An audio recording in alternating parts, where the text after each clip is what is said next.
یہ اللہ کی آیتیں ہیں جو ہم تم کو سچائی کے ساتھ پڑھ کر سناتے ہیں، اور اے محمد صلی اللہ علیہ وآلہ وسلم تم بلا شبہ پیغمبروں میں سے ہو۔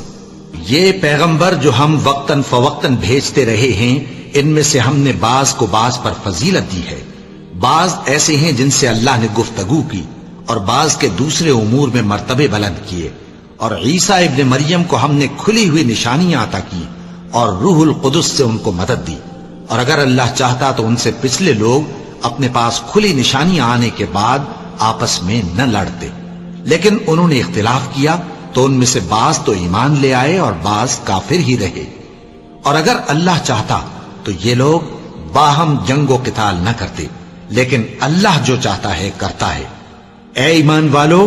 جو مال ہم نے تم کو دیا ہے اس میں سے اس دن کے آنے سے پہلے پہلے خرچ کر لو جس میں نہ اعمال کا سودا ہو اور نہ دوستی اور سفارش ہو سکے،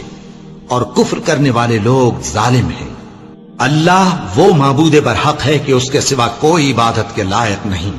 زندہ ہے، سب کو تھامنے والا، اسے نہ اونگ آتی ہے نہ نیند، جو کچھ آسمانوں میں اور جو کچھ زمین میں ہے سب اسی کا ہے۔ کون ہے کہ اس کی اجازت کے بغیر اس سے کسی کی سفارش کر سکے؟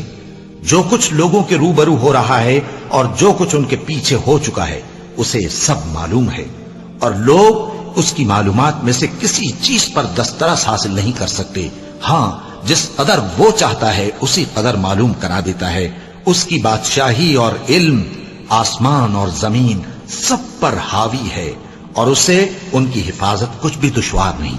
وہ بڑا عالی رتبہ ہے، جلیل القدر ہے۔